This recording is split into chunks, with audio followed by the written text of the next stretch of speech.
Managing Director and CEO, Shriram Transport Finance. Thank you, and over to you, sir. Thank you. Good morning, friends, and good evening to those who joined from western part of the world. A warm welcome to all of you who joined this call. I hope all of you are healthy and safe. Joining with me today, Mr. Parag Sharma, CFO, Sundar, Executive Director, Sanjay, who is our IR head.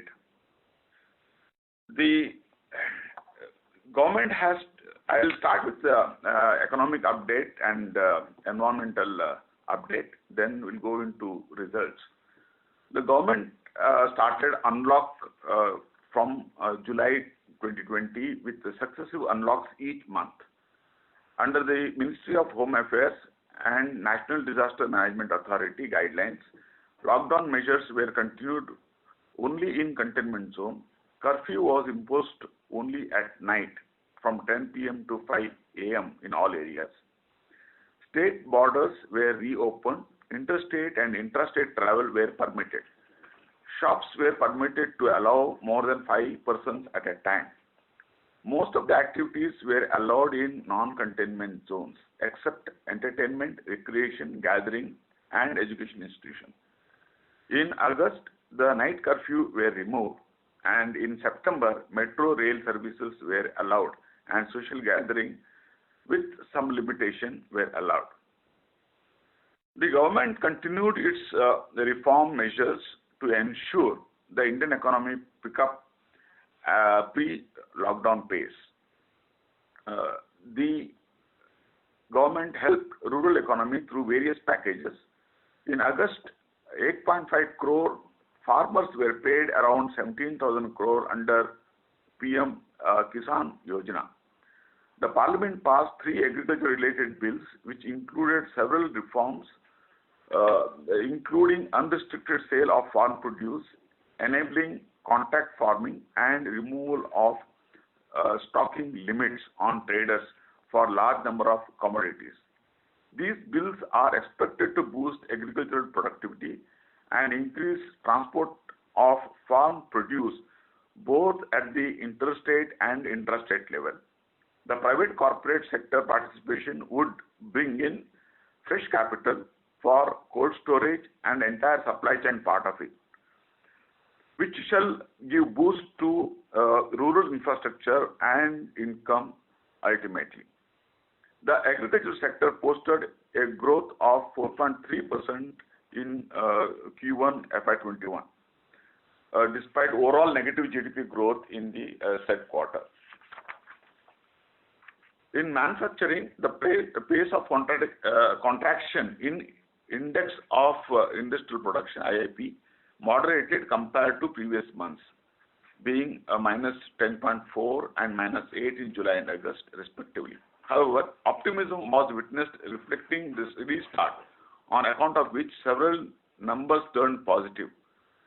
The Manufacturing Purchasing Manager Index (PMI) reading in August and September rose above the expansion mark of 50, being 52 in August, 56.8 in September, which was highest since January 2012. The GST collection for the month of September 2020 saw positive Y-on-Y growth of 4% to 95,480 crores. The recent amendment in labor laws is expected to help manufacturing enterprise to scale up their productivity. The government also announced tax incentive scheme amounting to 5,600 crores to central government employees to buy specified goods in lieu of LTC till March 21. It also provided state government an interest-free 50-year capital expenditure worth 12,000 crores. Further, it increased its own FY21 capex target by 25,000 crores on road, defense, and urban infrastructure. The RBI took forward-looking approach in its announcements, and policies under revised priority sector lending guidelines. It announced higher PSL weightage to incremental loans disbursed in low credit flow districts. the targets for lending to small farmers were increased, and new categories of renewable energy plants used in agriculture were included in PSL criteria.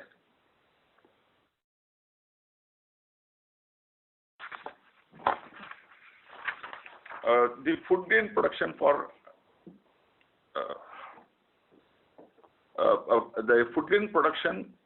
Kharif crop estimated to be higher by 0.8% at 1445 lakh tons till September 2020 due to increase in 4.6 in overall area sown. Overall agricultural activity looks quite vibrant in India, and especially since 58% of the population for their livelihood is dependent on agri and allied activities. India is also among top 15 leading exporters of agriculture produce across the world. Now I come to auto industry. The commercial vehicle sales fell by around 20% to around 133,524 units in Q2 FY21 on year-on-year basis, a smaller contraction compared to 85% fall witnessed in Q1. LCV had a smaller fall of 3.5%, whereas M&HCV had higher fall of 40%.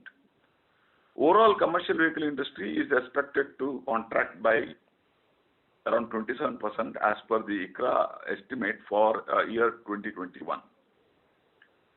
The small road and individual truck operators, which form major portion of the truck operators, they are able to restart their business and conduct their operation in stable manner on account of their focus on essential item transportation. The CVs have multiple application like transportation of agri produce, both perishable and non-perishable, poultry, fisheries, FMCG, consumer durables, industrial goods, both raw material and finished goods, mining activity, infra and construction. All of these activities have begun the operation. We are able to witness that in the month of September, most of them were able to operate, earn and make the even make the repayment. The only segment that is still not fully operational is passenger transportation, that is basically city transportation, travel tourism, and staff transportation and school transportation. These are all very minor portion in our overall book, which is around 3%. We have identified these for restructuring. However, we expect the total restructuring by December would be around 2.5%.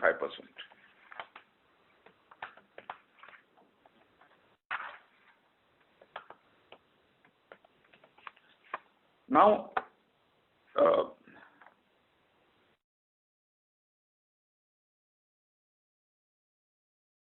now I come to the operations, business operations of Shriram.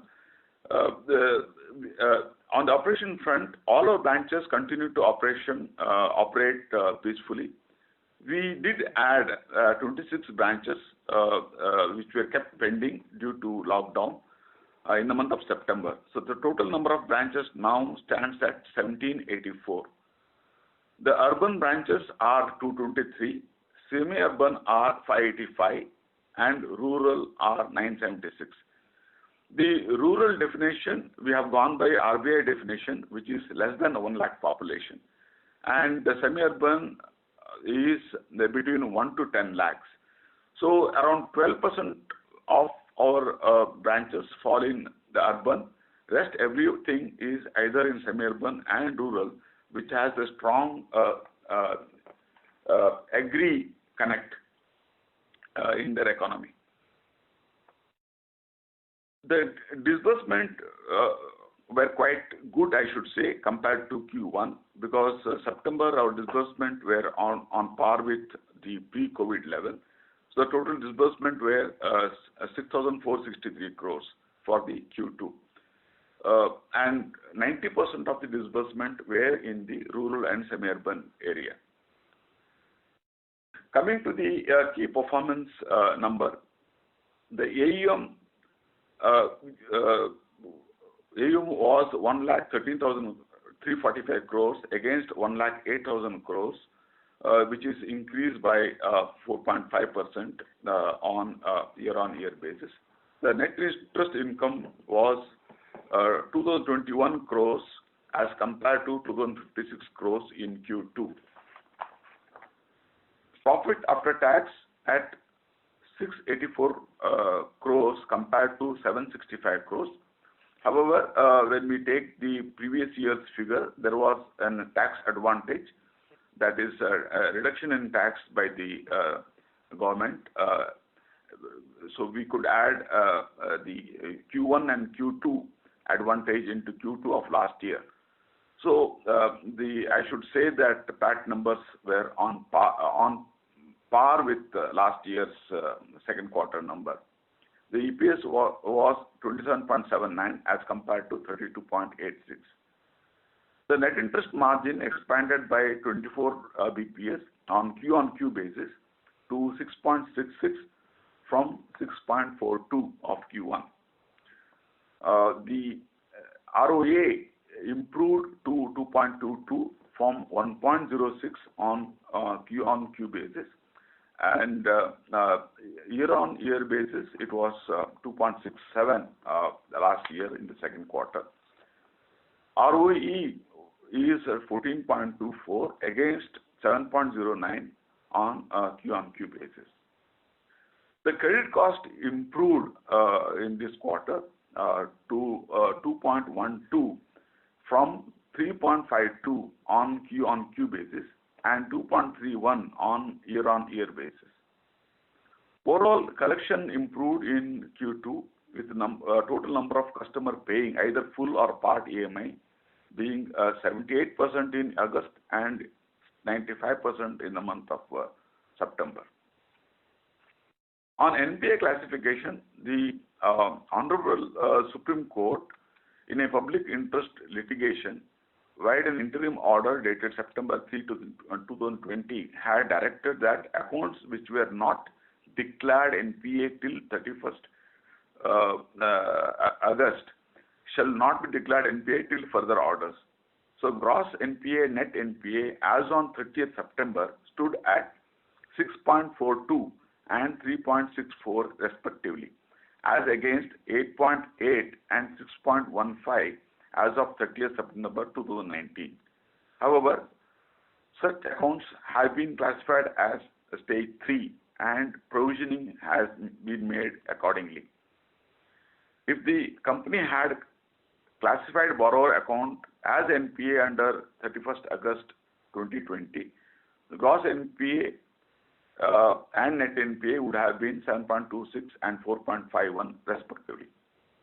Our liquidity position stands at 10,891.47 crores as on August 28 as compared to 9,686 crores as on August 12, 2020. Hope you have already received investor update. Now I request Parag to give update on liability side, followed by Sundar on accounting part. Parag here. I'll be covering liquidity and the fund position.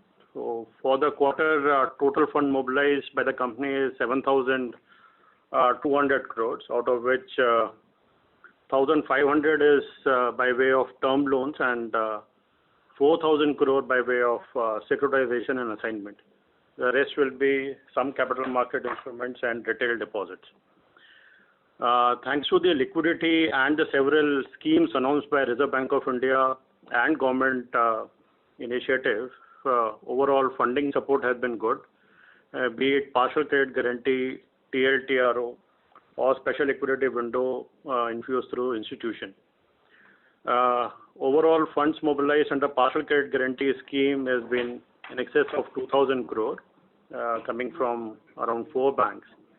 And SIDBI liquidity facility, we mobilized 350 crores, and under TLTRO, mobilization has been slightly low at around 200 crores only.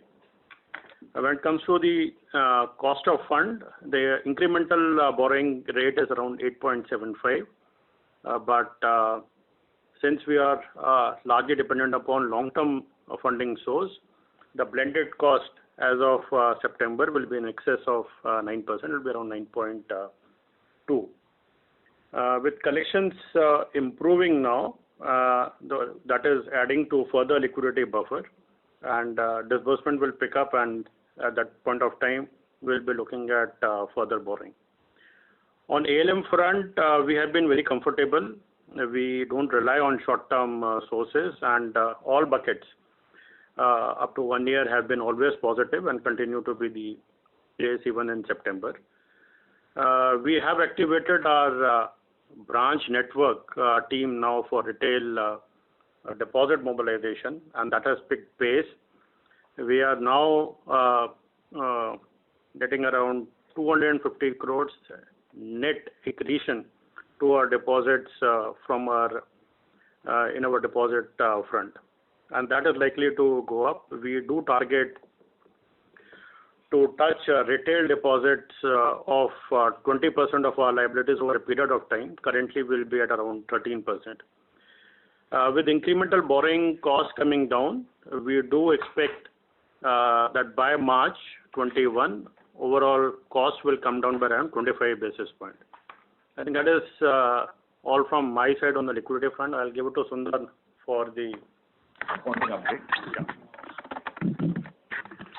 Good morning. A couple of data points which I thought it's relevant to add to what Mr. Revankar and Parag has already spoken. One is on the interest income. There is an upfront booking of income on one particular assignment reel amounting to 68 crores, which was not there in the previous quarters. Previous quarters, it was more of a deferred income of 4 crores.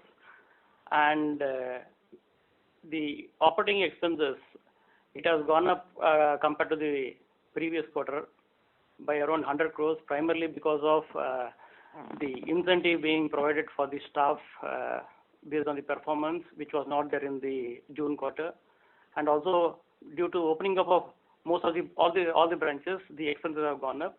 However, the cost to income ratio continues to be lower at 21.7% compared to 23% in the previous year.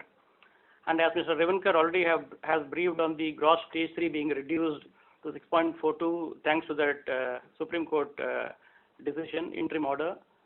However, even if you remove that and see the gross stage 3 has improved compared to the previous quarter of 7.98 to it has come down to 7.26. On the PD LGD numbers, on stage 1, the PD that we are currently recognizing is 7.48% as compared to 7.5% in the previous quarter. And on stage 2, the PD is 23.19% compared to 23.8% in the Q1. And the LGD that has been applied, factoring all the COVID-related things, are 39.45% compared to 39.22% in Q1. And the company also has is currently ascertaining the impact on the difference between the compound interest and the simple interest, which has been announced by the government on Friday. And we feel that there will be no impact on the financial, as the same will be fully reimbursed by the government. And coming back to that Supreme Court order, interim order, we have taken an additional hit of 300 crores in spite of that not being classified as an NPA. However, we have considered that as a stage 3 and taken a hit of 300 crores. And these are the few points that I thought was relevant. Now we will take the questions. Thank you very much, sir. Ladies and gentlemen, we will now begin the question and answer session. Anyone who wishes to ask a question may please press star, then 1 on their touchtone telephone. If you wish to remove yourself from the question queue, you may press star, then 2. Participants are requested to use handsets while asking a question. Anyone who wishes to ask questions, please press star, then one.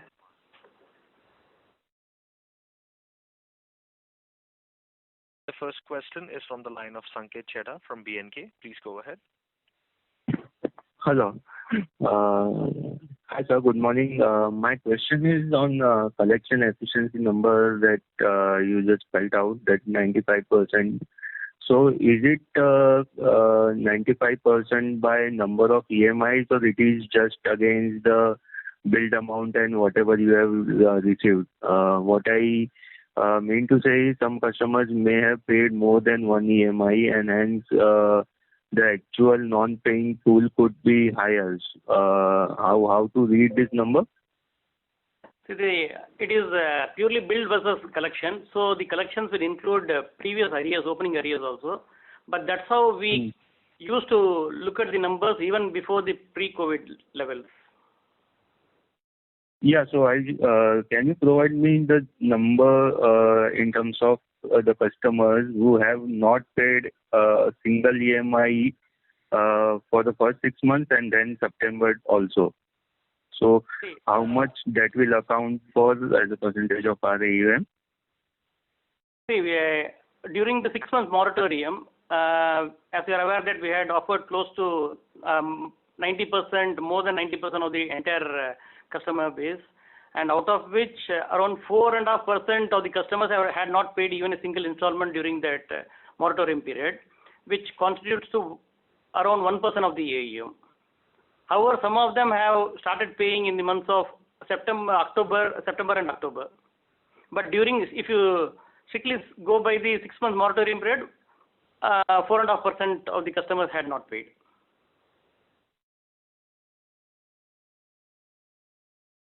Okay, so right now also the pool remains about 4.5%, wherein there is no EMI. So some people have paid in September and October out of that 4.5%. Some people. Okay, so it is even reduced from 4.5%. Okay.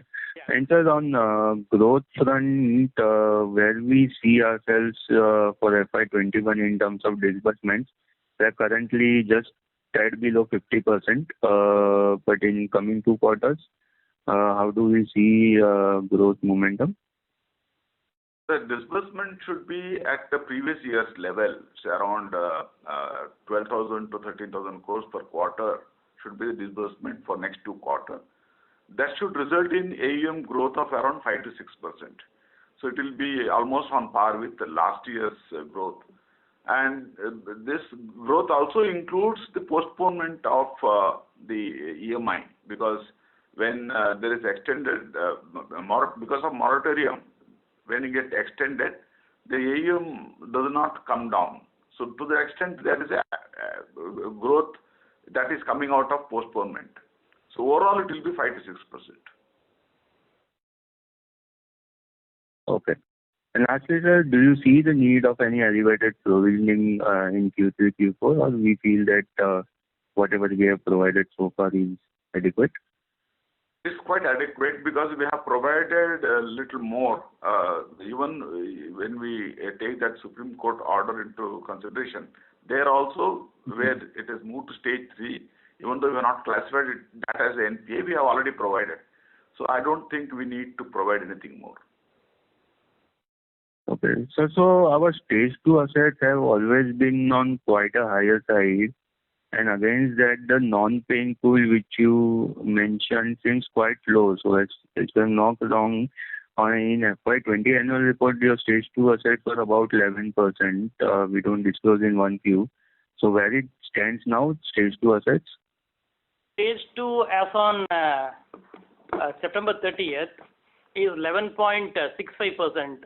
If you go strictly based on the Supreme Court order, the breakup I'll give. Stage 1 is 81.93% of the assets. Stage 2 is 11.65% and stage 3 is 6.42.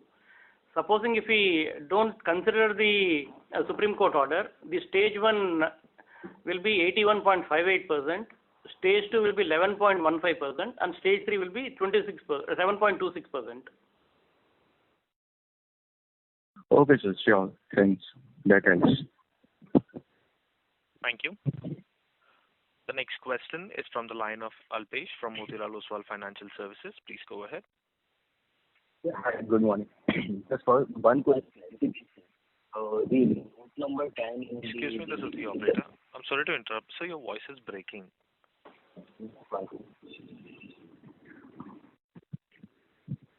Is this better? Yes, Yeah. sir. Go ahead. Yeah. Good morning.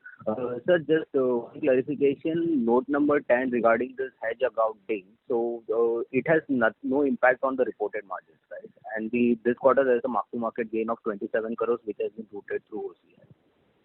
Correct. So the hedge accounting does not have an impact in the P&L. It is routed through the OCI. So across quarters also, you will not find that movement because of this hedging instruments. And it has no impact on the reported margins, which has gone up by around 25 basis points. Correct. No, it has got no impact. Okay, that's first. Secondly, now what's your view on the liquidity? Because we, for a long time, we have been carrying excess liquidity on the balance sheet. So now do you plan to reduce it to 5-6% normalized level, or do you plan to keep it at around 12% of the borrowings? Liquidity will be keeping at higher level till March, because that's what board has suggested us. So we'll be little cautious, and as things pan out, then we'll reduce excess liquidity. Okay, and how about the securitization? This securitization plus assignment around 23%. Do you plan to increase it to whatever 27-28% in the coming quarters, or will it remain like that currently? No, we will not look at increasing that. That was largely to do with the partial credit guarantee schemes and all. So because of which there was more mobilization. The priority sector benefit is available for regular lending, term lending by the banks also. I think it should move to regular term loans rather than securitization when it comes to fresh borrowing from public sector banks. Okay, and the last question, does the QIP plan still stands, because the asset quality has panned out much better than the expectations? So what we were expecting a QIP in the second half of the year. So does this still stand, or we may look at in the future quarters?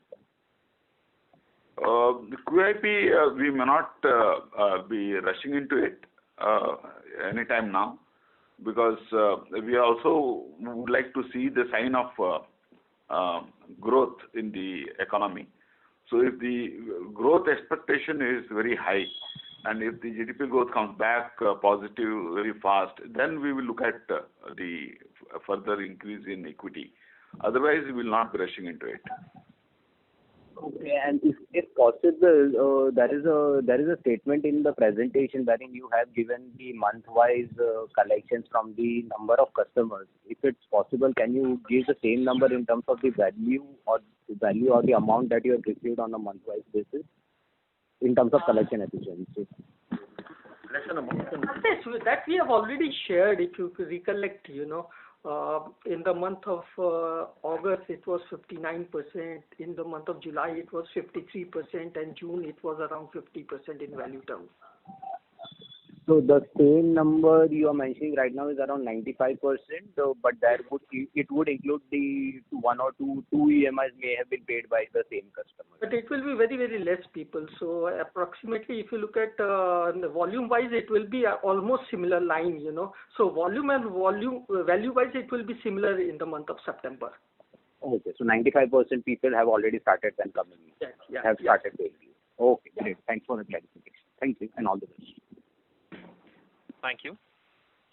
The next question is from the line of Manish Jain, an investor. Please go ahead.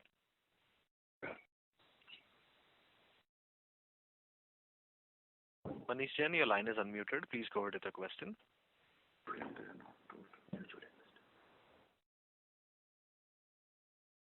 Manish Jain, your line is unmuted. Please unmute the line from your side and go ahead.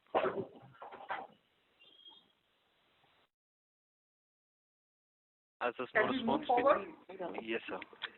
We take the next question from the line of On Jin Chang from HPS Investment Partners. Please go ahead. Hello, hi. Morning all. Thank you for the call. Good quarter.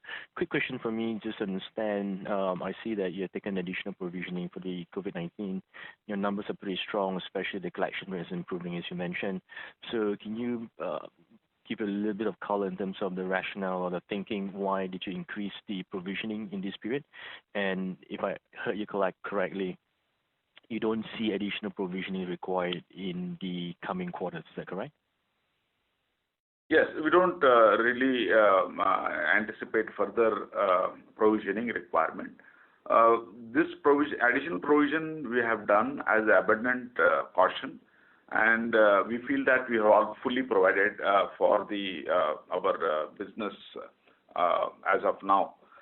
Because unless there are some changes in the COVID situation, we don't really anticipate further provisioning.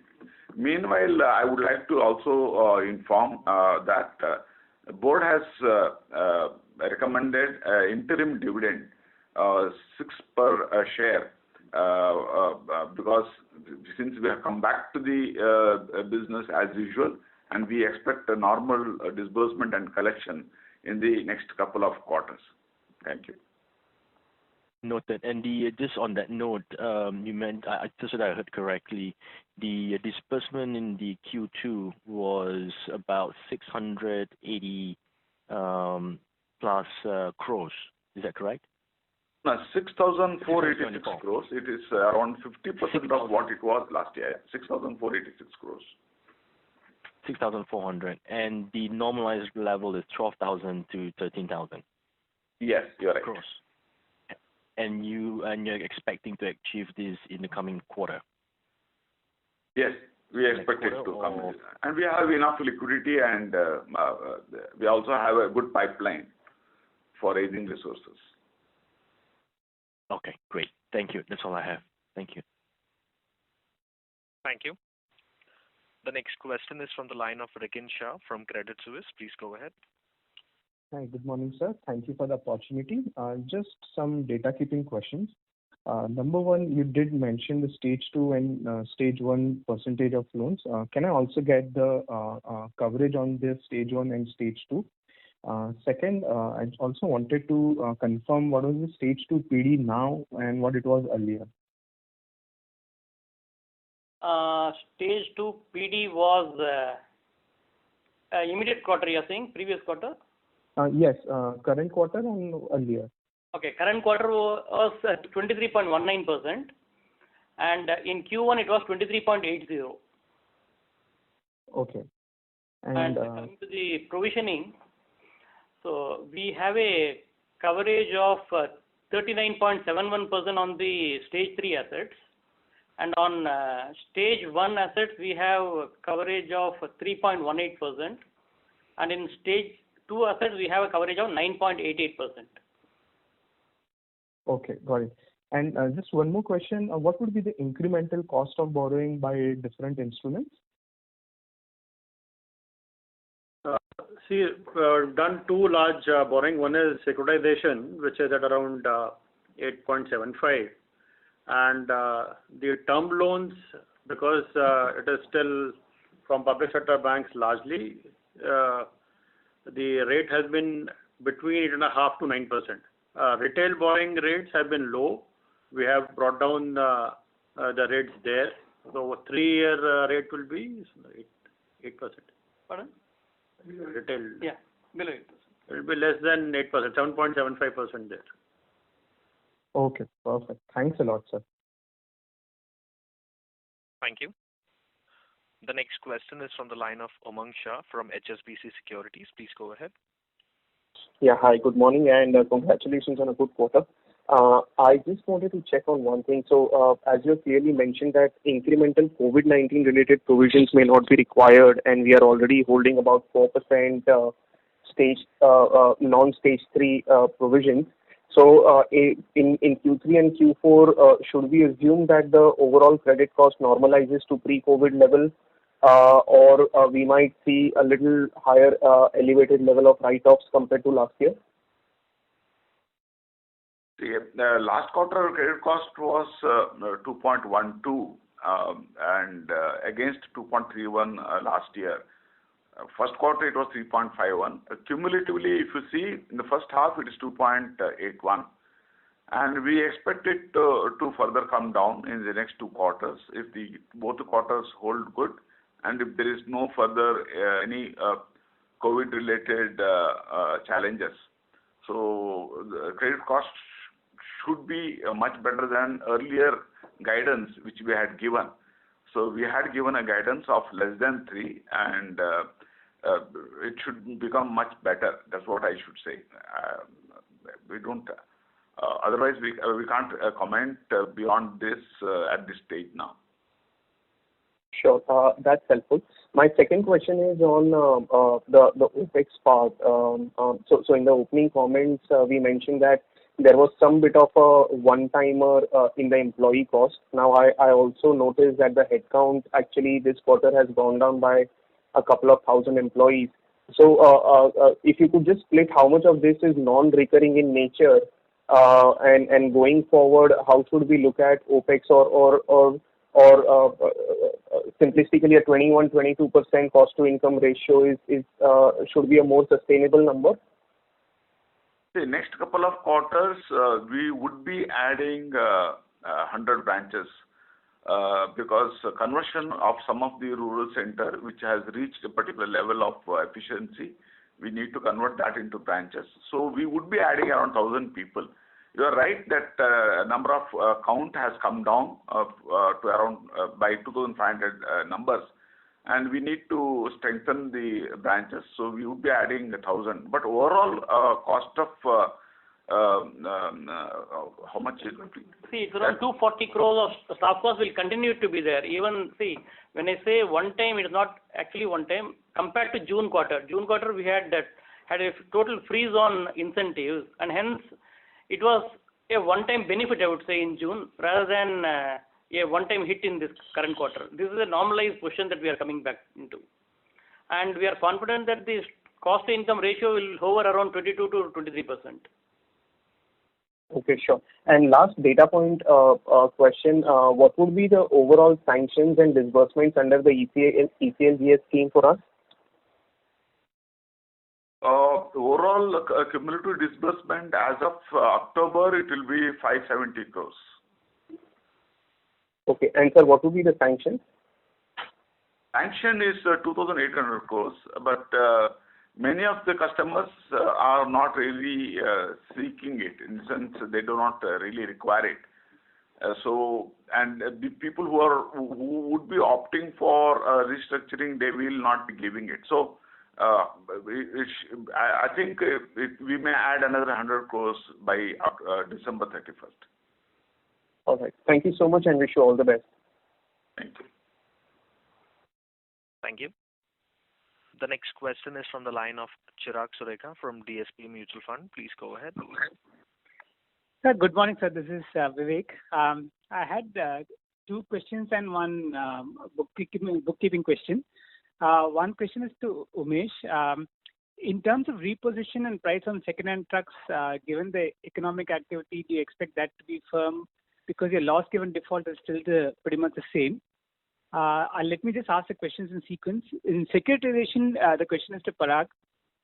Given the fact that the cash flows are uncertain during the pandemic, did you have any innovative structures which are interest only and so on? And in terms of the old pools, how have you managed it? I mean, has the tenor been pushed forward, outward? And the last question is on ALM, which is on slide number 19. The first month outflows are high compared to the rest of the period. Is that one-off repayment that is there? And has it been refinanced out? Thank you. Coming to reposition, we have not really witnessed any increase in reposition.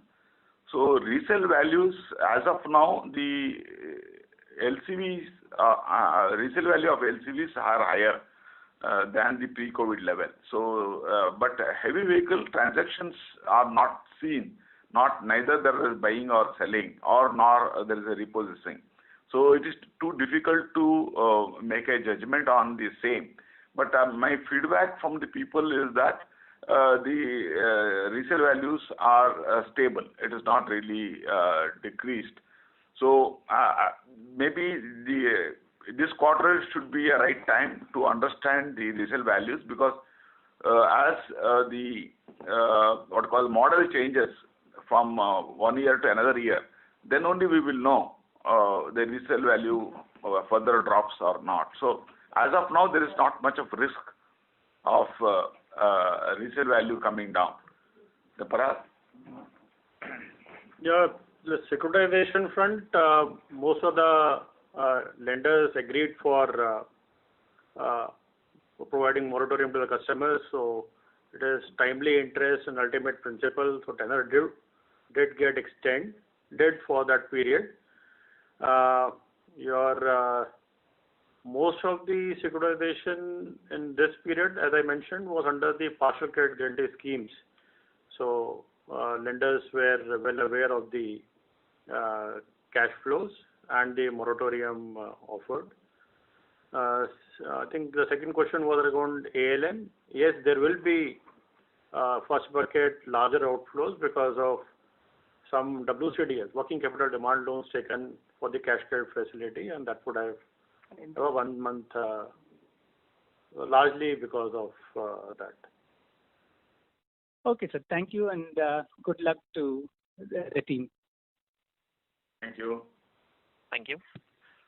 The next question is from the line of Piyush from Serendip. Please go ahead. Piyush from Serendip, your line is unmuted. Hello, can you hear me? Yes. Yeah. Okay. Thanks for the opportunity, and congratulations on what looks to be a very good quarter. Just wanted to understand a little better. The 5% non-collecting, non-paying customers, do they largely belong to the 3% group that needs to get restructured? So, if you exclude that 3%, would this 95% almost be the same as pre-COVID levels? Yeah. Most of these people who are not able to pay, they are in that segment only, which I briefly mentioned, that taxi aggregators, school buses, staff transportation. That is the major chunk of the people who are not able to pay because their business is not operational yet. They are coming under a restructuring plan. So we may be giving some smaller EMI to them for next 3 to 6 months. Then extending the tenor, we may give them a restructuring option. Thank you so much. Thank you. The next question is from the line of Nishan Shah from Macquarie. Please go ahead. Yeah, hi. So fantastic set of numbers, sir. Congratulations on that. Just want to understand this correctly. I'm sorry for the repeated question. 95% collection efficiency. What is this number adjusted for all the arrears or advance EMIs which are collected? You said it's roughly the same. Is that right? See, what we have taken is that the monthly demand, whatever is there, against that, in value terms, we have collected 95% of the money. So if 100 is the due for the month, we have been able to collect 95. That might include the area for the earlier months also. And in terms of number of customers, roughly around less than 5% have not paid in last 7 months or so. Any month. Fair enough. But could you quantify what would be the collection efficiency adjusted for arrears? Because what might happen is if 5% of your customers are paying 2 months EMIs because their business is back to complete normalcy, you are probably seeing this, it kind of masks the pain which is there in the part-paying customers or something like that. See, we don't have that. If you look at, we have mainly the owner driver, small truck owner, first-time user. Given the environment is not that where the people will pay more than 1 EMI at a shot. So there could be maximum 1 or 2% who have paid more than 1 EMI. Otherwise, most will be either part of full EMI. Okay. Okay, fair enough. Yeah, I think that was the only question. All the others have been answered. Thank you. Thank you. The next question is from the line of Sumanta Khan from ICICI Prudential Pension Fund. Please go ahead. Good morning, sir. My question is on the liability side. When you talked about how you have raised funds this quarter, mostly it has been deposits and from banks. So when do you think you'll be able to, because if you have to grow the book from here onwards, someday or the other you have to come back to the market, the NCD market. So by when do you see a better environment where you can raise money on a sustainable long-term basis? I think 2-3 things there. One is securitization. The normal volumes, as of now, we have been looking at only the several schemes announced. The regular securitization should start now, because earlier the lenders were worried about the moratorium being offered to the customers and cash flow being uneven. So that will pick up. When it comes to the capital market, I will not be commenting on the market per se, because there were liquidity concerns initially with some of the funds, and the AUM also were not growing. Now that has picked up pace, that is, liquidity is good. We had some concerns reaching out to larger capital market investors, which has been addressed now, and we have started in a smaller way now raising NCDs. That should again come back to normal levels within a month or so. We have done some transactions now, market-linked debentures, and that should put to rest any concerns regarding whatever concerns investors had. So that volume should come back to normalcy. We have around 20% of our liabilities from capital market, and we don't expect that to come down. So that should continue to be at 20% level. So it has been slow, but I think it is picking up, and it should be coming back to normalcy now. Thank you, sir. Thanks for the opportunity. Thank you. The next question is from the line of Udit Kariwala from Ambit Capital. Please go ahead. Thank you, sir. So my question was, if I heard you correct, that there are around less than 5% of customers who haven't paid in the last 7 months, and the total exposures for these customers is around 1%. But if I corroborate this with the 95% collection efficiency number and expectation of around 2.5 to 3% of restructuring, so if these customers only represent 1% of the total exposure, what is the remaining 2.5%? And then why does the collection efficiency is 95 and not higher if this is at 1%? So that is my question. This is 5%, less than 5% of the people who have not paid even a single installment was during the moratorium period, March to August. And some of the customers had started paying in the month of September and also in October. The October collections also continues to be robust. It is in similar pattern of the September, and we expect to close this month close to 95-96% of the demand.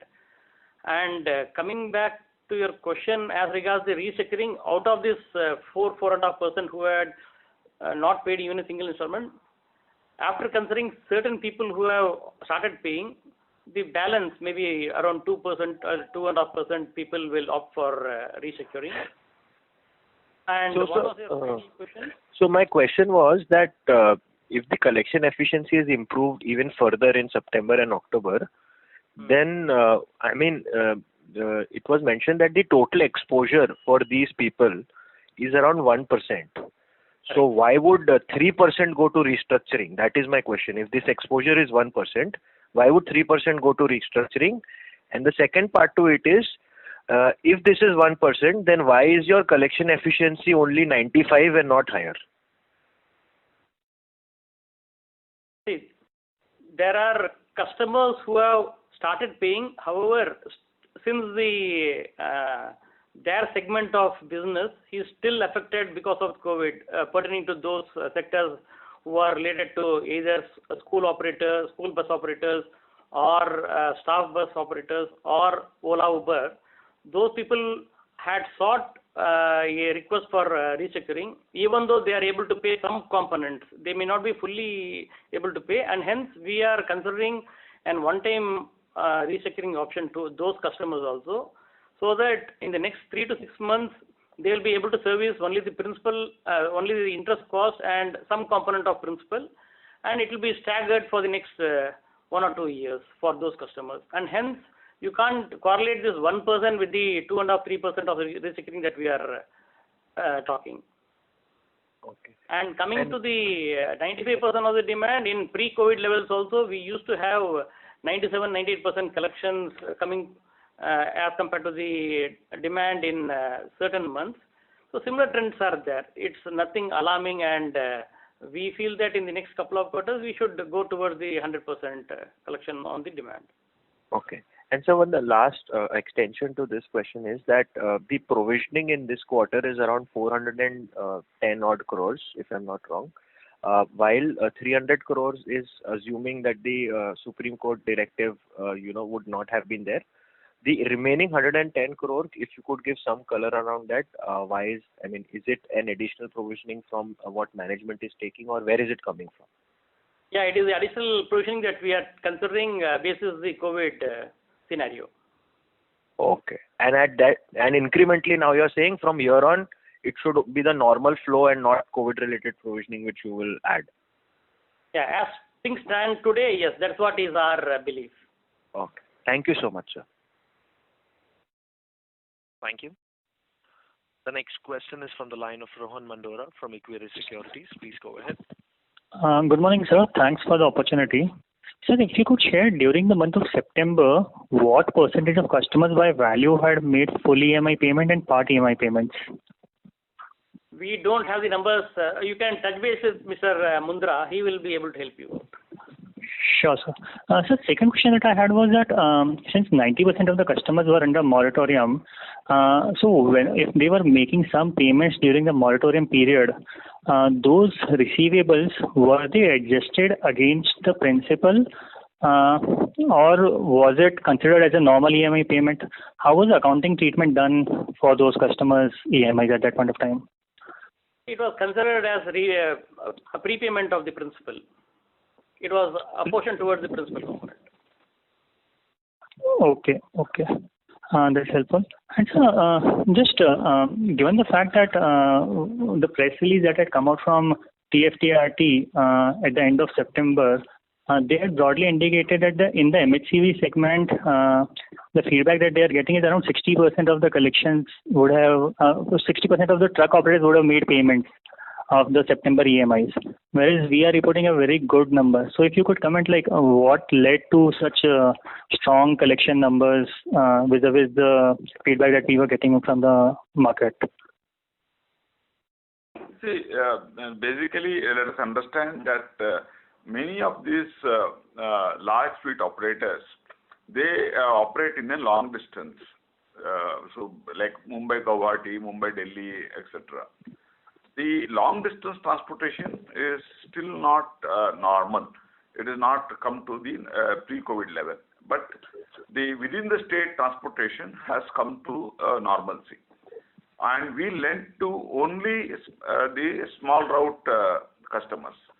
The 90% of my customer would be running between Mumbai to Nagpur, Mumbai to Nashik, Mumbai to Kolhapur. So they don't go, because most of them are used vehicles. They don't go beyond the state. So our customers are now operational, fully operational. But some of the long distance transportation where they are dependent on driver, or even they are dependent on the overall economy, that is not fully the same. Like if you look at the port activity, it is not the same. So therefore, there is some anomaly between what the TFTRT, which is from Pune, which they are reporting numbers, and the customers what we have. Because they normally represent the large fleet operators, and our customers who are unorganized, they don't get reported, or they don't get or what call same mileage like the large fleet operators. So therefore, there is always a difference. So all our customers, I can say that they operate in a smaller distance, and therefore there is enough business, and they are mostly into day-to-day essential transportation like perishable, non-perishable, agri, and FMCG. These are running quite well and normal. Sure, sir. And sir, if I may be able to squeeze in one last question. So on the behavioral aspect of the customers that we are lending to in a pre-COVID environment, whatever savings that they would have had, so typically, where do they deploy those savings? Is it towards purchases of new consumption products, or do they actually make some financial savings? Some color on that would be helpful. What is your observation in terms of the customer profile that we are having? Our customers normally not into savings, because whatever they make extra earning, they would either convert that into prepayment, or they convert that into maybe some physical asset. The saving habit is not really large among our set of customers. So that we don't really expect them to save in a financial instrument. It could be in some physical asset like gold, or maybe land, or maybe additional vehicle. They may go for a second vehicle,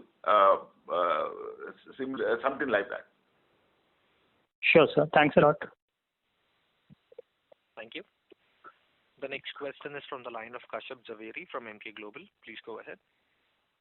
Yes, sir. Thank you very much for the opportunity, and congratulations for a really good set of numbers in difficult times. Just two questions. One, I want to reconcile this number of non-paying customer. If I recollect, after the Q1 call in August, that number was what, about 19 odd %? And this is now about 5%, right? I didn't get you. What was the 19%? The non-paying, the customers who have paid zero EMIs, I mean no EMIs, that number was about 19%, right? No, we had not given any numbers at that point of time. We were saying that in April, the total number of customers who had paid was 25%, and gradually it had increased month on month, and it reached a peak of 78% in August, I think. Yeah. The number of customers. July. Okay. And second question was on provisions. You highlighted that, versus earlier assumption about, or earlier guidance about less than 3%, this number would be, lower. But just to, grill on this, do we still continue to expect that, as we go forward towards Q4, there might still be write back from the provisions that we have done until now, or that assumption now is no longer there in the credit cost number? See, as things stand, we expect that there will be no further COVID-related provision, but things are dynamic and then not fluid, I would say, and hence we are not really able to confirm whether Q3 and Q4 will not have any COVID-related provision. Having said that, supposing if there is an improvement further in the credit quality of the assets, then there may be a potential write back. But whatever COVID-related provisions of 2,200 crores that we are holding as on September 30th, that we will continue to hold till 31st March. That is for sure. Okay, sure. That's it from my side. Thank you. The next question is from the line of Ashwin Kumar Balasubramanian from HSBC Asset Management. Please go ahead. Yeah, hi. Thanks for taking my question. I just wanted to, this is, I think, touched upon by a previous participant as well. The difference which you've taken due to this Supreme Court judgment comes to about 0.8% in gross stage 3 assets. Now, this would be the basically the stage 2 assets as of March 20, which have not paid any EMI. Is that the right way to look at it? No. See, the right way to look at it is post-moratorium, that is 31st August, who have not paid So Supreme Court has said that those cases you should not consider as NPA. You should have a standstill for those cases also. So those are the 0.8% of the cases. Right. So these would have been stage 2 as of like February 28th. No, yeah, correct. Supposing if it had been moratorium, then those cases would have been stage 2. Yeah. Yeah. So, I mean, if I just look back at your annual report, that number as of March 2020 was about 12,000 crore. I mean, out of that, only about 1,000 crore wouldn't have paid any EMI after that, right? I mean, is that the... Correct. That is fair to assume, yeah.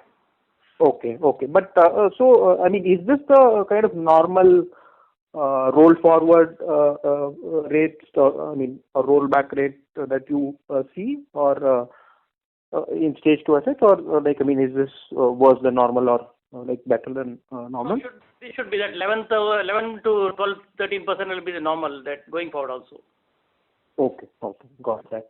And secondly, I mean, if I look at your notes to accounts, there is this number of about 5,000 odd crore, where it's mentioned that the moratorium is extended as of September 30th, 2020. So, but you mentioned a number of about 1% something, right? The value. So, I mean, just trying to reconcile those two numbers.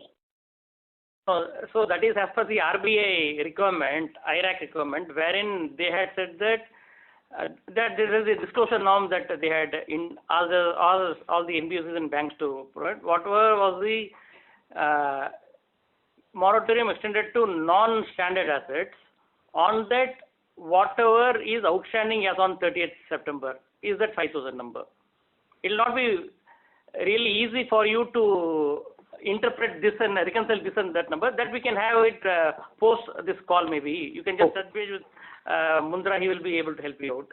Sure. Thanks a lot about that. One last question. In terms of the disbursements of about 6,400 odd crores, like what would be the nature of these disbursements? I mean, in terms of new and used, and let's say between HCV, LCV, and also like between like refinance and like fresh sale, fresh resale, and so on. No, see, the new vehicle advances are around 150 crores, and rest of it is used vehicle. And the working capital loan would be around 600 crores out of it. Rest everything is for used vehicle buying. Okay. 7,200. And this used vehicle would also have that, I mean, element of refinance also, right? Or is it like purely new purchase sale transactions which should be there? The refinancing may not be large. It's mostly purchasing, because our business is basically financing a used vehicle which is being purchased. The existing customer, after repaying, going for a refinance would be much lower. Okay. And this would be primarily LCV side, the used the demand right now is across all, but yes, LCV and tractor are a little higher in this quarter. Okay. Thank you. That's it from me. Thank you. The next question is from the line of Aditya Jain from Citigroup. Please go ahead. Thank you. Just wanted to confirm the entire size of exposure to the three relatively stressed segments, taxi aggregators, school buses, and staff transportation. The entire size of this exposure is about 3%, and this is what we are calling the potential restructuring requirement. Yes, you are right. So those people who are in, who feel that they need a support, we made an assessment, because there are some cab aggregators who are able to pay even during the last 3-4 months. Other than April and May, people have started paying. Some cab aggregators have these Ola Uber operators are able to pay, but some of them said they are not able to pay, and some of them are paying part. So people who are paying in part and people who are not able to pay, there we have offered them. Got it. Okay. So the ones which will need out of this is 3%. So is it possible to share the size of AUM to these segments? I mean, the entire, even including those which are not struggling to pay. We will give the detail. Mundra will be able to give you detail. Got it. Thanks. And a small clarification. So the denominator in the collection, it includes the entire customer base, including NPA or excluding NPA? Demand will be for all the customers, including NPA. We don't exclude that. Okay. So the collections you mentioned pre-COVID would have been 95, There also 97. there again, the denominator would include NPA cases. Okay. Got it. Okay. Thank you. Thank you. The next question is from the line of Piran Engineer from Motilal Oswal Financial Services. Please go ahead. Yeah. Hi, sir. Congrats on the quarter. I just have a couple of clarifications. Firstly, when you mentioned you're targeting 250 crores of net deposit accretion, that's on a monthly basis, right? Yes, it's the monthly basis, net accretion. Okay, fair enough. And most of these are retail or what is the percentage of corporate? Entirely retail. We don't have strong corporate deposit ICD market, portfolio. So all our deposit will be retail only. 3 years. Okay, that's and average tenor is 3 years. 3 years. Okay. So my second question is that, and this is sort of similar to a question asked previously, or stage 2 as of Feb 29th was 11.5, and even today it is around 11.5. So if customers were given morat and very few have not paid, most of them would have paid at least 1 or 2 EMIs. Ideally, they should have come out of stage 2 and into stage 1. But that has not happened. So what exactly are we missing here? No. Because the stage 1 people could not have slipped into stage 2 if they were in morat. So it's not so. This is principle. How will it come down? How do we reconcile this data that it's been flat? Okay, we will get it done through Mundra. You can just contact him. He will help you out in this. Okay, sure. That's all from my end. Thank you and all the best. Thank you. The next question is from the line of Swarn Agarwal from Max Life Insurance. Please go ahead. Good morning, sir. Thanks for the opportunity. I have a few questions. The first one is, what was the collection efficiency in September excluding prepayment? Second is, on your passenger vehicle book, can you give a broad share for taxis, non-taxis and buses? And third is some flavor on collection efficiency of passenger vehicle vis-a-vis MCV, vis-a-vis HCV, vis-a-vis tractors. See, the breakup is like that. Totally, we have around 20% of our portfolio in passenger, and out of that, 11% is the private passenger, that is private for private purpose, and 9% is for public transportation. Out of this 9%, the cab aggregator is around 2%, including taxis. Here, Ola, Uber, and taxis are included. Then another 2% is staff transportation and your school operators, and rest is rural transportation, the rural passenger transportation. That will be the rest of it. And other question about collection prepayment, it will not be significant. So that will not change that collection percentage per se. Prepayment is not significant. Okay, and collection efficiency of passenger vehicle versus CV versus tractors? See, if you look at the behavior-wise, the LCV customers have been paying throughout because their business never stopped. M&HCV, they had some challenge because the inter-district was also not allowed in the month of April and May. But they have been start paying as far as heavy vehicle is concerned. The another segment that were in challenge was people who are in infrastructure and mining, because most of the government payment got delayed in the month of May, June. But they all have start paying from August onwards. I think from July, the payments have been reasonably smooth. Some of them were able to pay part, some of them were able to pay full. So the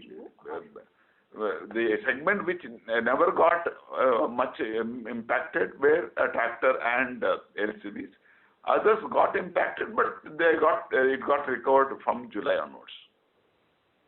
Any broad numbers which you can share in terms of collection efficiency of passenger vehicles? In the month of September, maybe. We'll arrange the numbers through Sanjay. Okay. Thanks a lot. Thank you. The next question is from the line of Kinder Wei from Value Partner. Please go ahead. Hi. Hello. Hi, yeah. Hi, management. Yeah, thanks for the call and congratulations on your good result. So wanted to check one thing is related to our S&P credit rating, right? Because they still put us under like the credit watch negative. So wondering like when will you expect it, the rating to stabilize a bit? And how's your conversation with them? I think S&P and even Fitch has been slightly negative on the Indian economy, and that was one of the reasons why we have put on negative watch. And because moratorium was also announced, that further added to their concern. Now that moratorium period is over and collections are back to normalcy, we will be in touch, will be in discussion with them to look at removing this negative watch or outlook. We'll be actively engaged with them now, and not only the September result but also the October performance continues to be promising. Disbursement coming back to normalcy. I think within a month or so we should be looking at them to review their decision on the negative watch. I see. So we expect the timing will be like December, like probably next quarter, right? According to us, it should be immediate now because we have come out of moratorium and September numbers are there with them now. But I think they would like to see consistency of collections continuing for 1 or 2 more months. We do expect it to have their decision to be immediate, but according to me, realistically, it will be around December time. I see. Okay, thank you. Operator, can we have a last question? Sure, sir. Ladies and gentlemen, we take the last question from the line of Jehan Bhada from Nirmal Bang. Please go ahead. Good morning. My question is on net interest margin, which is down around 60 basis points year on year. So what is the reason and what is the outlook going forward? Thank you. It is primarily because of negative carry, as we are holding more than 10,000 crores of funds in the last couple of quarters. That is a big drag. Okay. So that should come back to previous level, right? Maybe it will take a couple of quarters at least. Maybe for next financial year, it may. Right. Thank you. Okay. Thank you. Ladies and gentlemen, that was the last question. I now hand the conference over to Mr. Umesh Revankar for closing comments. Yeah, thank you. I've in the opening remarks I missed out that we have declared a dividend at 6 per share. The board felt that business has come to the normalcy and shareholders need to be rewarded. And last year interim it was 5, but since there is no dividend tax at company's level, we have made it 6 per share. And as far as the business is concerned, we are quite hopeful that business will be as usual. We should be able to disburse at the same level as last year, and may improve further as the COVID situation improves across the country. And we also expect the collections to improve further, because as not many new vehicles are added, the demand for existing fleet will be much better, and utilization level will go up significantly, and that will give a better revenue to our customers. So overall, we feel that the situation is under control and improving, and the next couple of quarters we should come out with much better results. And also, hopefully, we need not make further provision, COVID-related provisioning. So, friends, we'll meet again next quarter to discuss our number. Thank you. Thank you very much. Thank you very much, sir. Ladies and gentlemen, on behalf of Shriram Transport Finance, that concludes this conference. We thank you all for joining us, and you may now disconnect your lines.